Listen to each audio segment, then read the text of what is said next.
l'Union africaine, dans une profonde crise, une crise très sévère, l'Union africaine n'arrive pas à régler les problèmes du continent. C'est clair. Ce que l'Union européenne arrive à faire pour l'Europe, l'Union africaine n'arrive pas à le faire pour l'Afrique. Et l'Union africaine vient à Bruxelles pour chercher de l'argent, pour aller, comme disait, apporter des solutions africaines aux problèmes africains. Ça fait sourire. Comment on peut apporter des solutions africaines aux problèmes africains avec l'argent européen? Il faut que les Africains financent leur sécurité et financent leur développement. Et nous avons, Dieu sait que nous avons les moyens, nous sommes le continent le plus riche du monde. Un tiers des ressources naturelles prouvées sont en Afrique.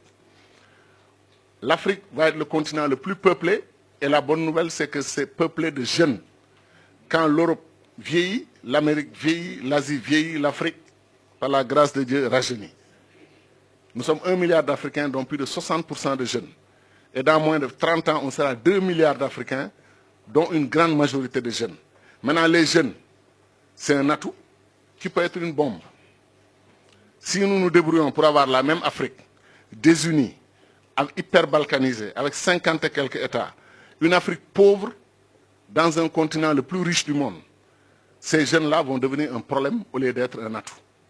C'est pour ça que je dis, je lance un appel, pas pour moi seulement, mais pour tous les panafricanistes. Il faut élire des dirigeants panafricanistes dans nos pays. L'exemple de Wade, Kadhafi et Obasanjo l'a prouvé. Des dirigeants non panafricanistes ne vont pas parler du futur de l'Afrique. Ils vont nous faire rêver en nous faisant croire qu'il est possible de bâtir l'Afrique sans l'unité. Ce n'est pas possible. Ou bien ils vont parler de l'unité du bout des lèvres et ils vont pratiquer autre chose. Nous sommes aujourd'hui dans une situation de non-développement, de développement arrêté, parce que nous sommes divisés. Le Sénégal, la Gambie, la Guinée-Bissau, ce n'est pas possible, ça ne peut pas continuer. Il faut que ces trois pays, plus le Mali, plus la Mauritanie, plus la Guinée-Conakry, plus les autres pays de l'Afrique de l'Ouest, pourquoi on ne crée pas une union politique en Afrique de l'Ouest avec un gouvernement régional, fédéral? Pourquoi on ne peut pas le faire? Et lancer le même appel aux pays de la SADC, qui sont très unis d'ailleurs. Lancer un même appel aux pays de l'Afrique de l'Est. Le pays de l'Afrique du Nord, s'ils étaient unis, vous croyez que l'alliance Maroc-Algérie ne serait pas une puissance comme la France et l'Algérie, la France et l'Allemagne? Très rapidement. Mais chacun est dans sa situation avec les mêmes difficultés et on passe notre temps, chacun d'entre nous est un obstacle pour le développement de l'autre. Vous imaginez que le Mali a 7 frontières. 7.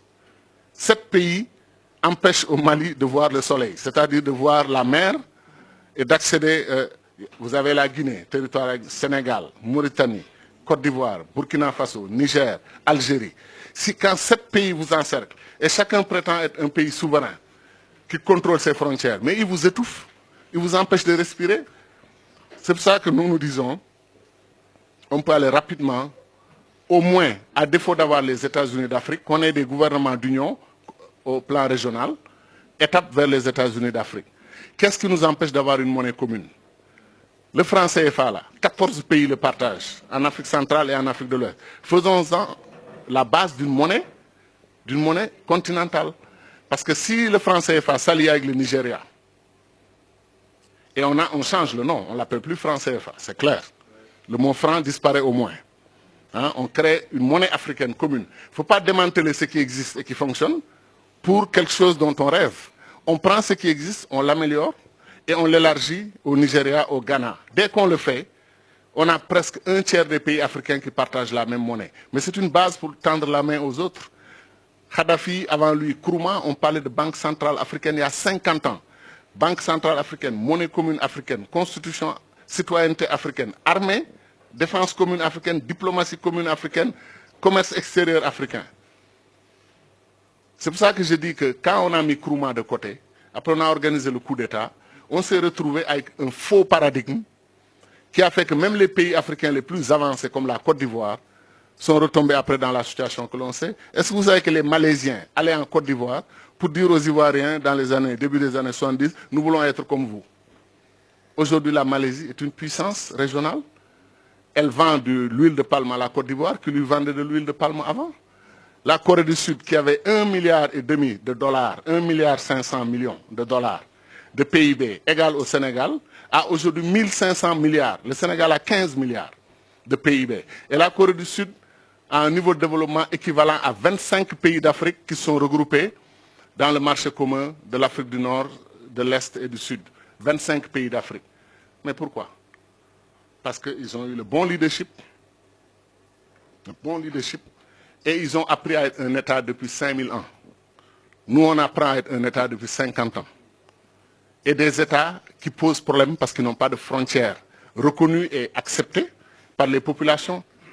Les Africains, les populations sont panafricaines. Ce sont nos dirigeants qui ne sont pas panafricanistes. C'est eux qui bloquent l'unité de l'Afrique. C'est eux qui bloquent l'avancée de l'Afrique.